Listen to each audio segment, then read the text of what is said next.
Hi, it's Congresswoman Jan Schakowsky back with my plans and pans.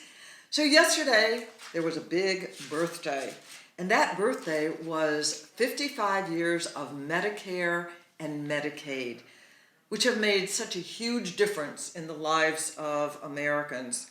Medicare, of course, meant that older Americans for the first time would have a guarantee that they would have the coverage that they need, preventive care and everyday care, surgery. I know that people are coming into my office all the time and saying, I can't wait until I'm 65 years old.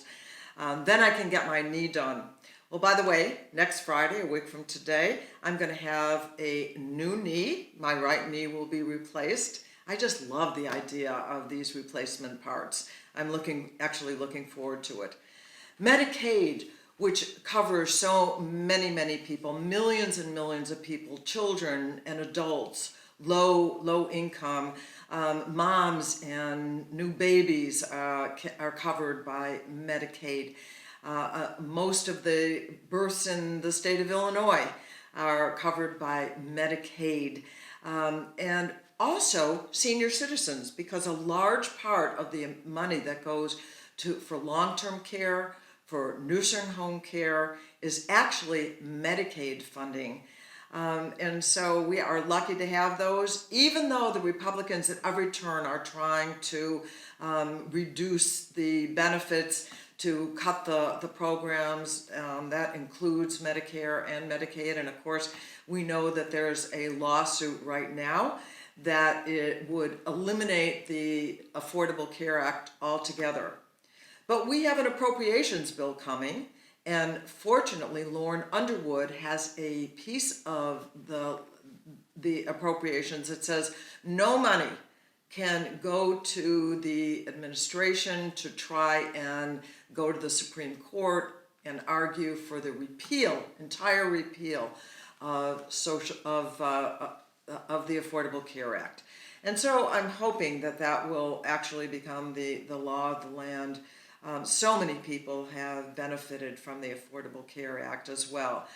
Also in the appropriations bill, Robin Kelly, my colleague from the South Suburbs and leader on gun violence, actually got some money in the bill so that the Centers for Disease Control could look at and collect data on ways to avert gun violence. Do you know that, again, the Republicans have actually blocked any kind of research so that we have more information about the factors that lead to gun violence? Then they'll at least be the beginning of the important data that we need to make improvements in the horrors of gun violence. So Attorney General Barr testified before the Judiciary Committee.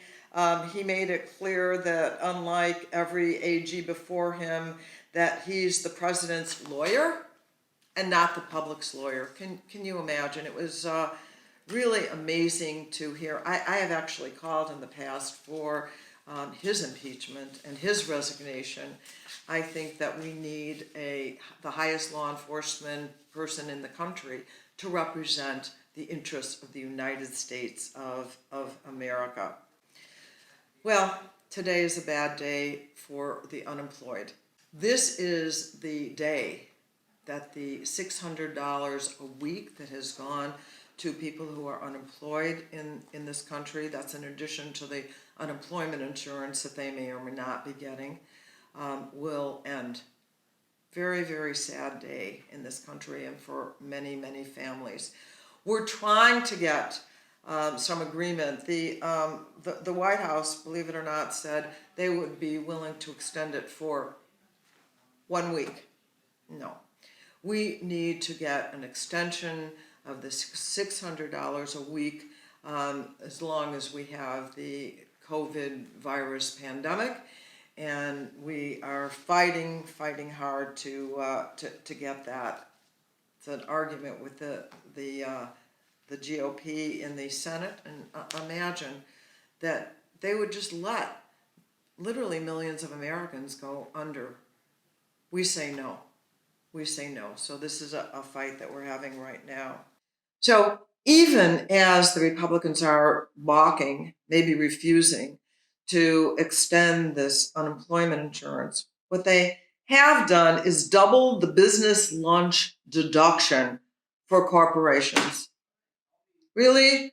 That's who we need to help in a COVID-19 relief bill? I don't think so. And then once again, I always want to bring up the issue that the president still has not commented on the fact that, and when I say fact, that the intelligence community has come up with, that the Russians are paying a bounty to the Taliban actually to kill American soldiers in Afghanistan. What he said was, didn't make it to my desk.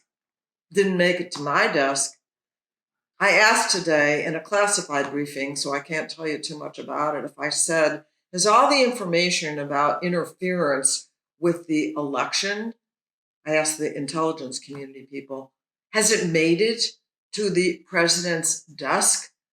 We want to make sure that all Americans are aware of the foreign threats that we knew about in 2016 and are happening once again.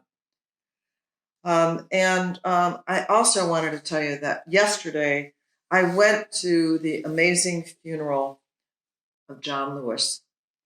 There was social distancing, at least for the members of Congress, but we wanted to go. I wanted to go to say a final goodbye to John Lewis. But he said a final goodbye to everyone. He asked that in the New York Times there be placed an editorial on the day that he was buried. And I want to read you the last paragraph of that because it was really sent to the young people. Because he was a young man without a badge saying he was a member of Congress or anybody special other than the boy from Troy, Alabama. And he made a decision that his life was going to be about making our democracy better and taking the risks of his very life in order to do it. And he did make changes. And he said, when historians pick up their pens to write the story of the 21st century, let them say that it was your generation who laid down the heavy burden of hate at last, and that peace finally triumphed over violence, aggression, and war. So I say to you, walk with the wind, brothers and sisters, and let the spirit of peace and the power of everlasting love be your guide.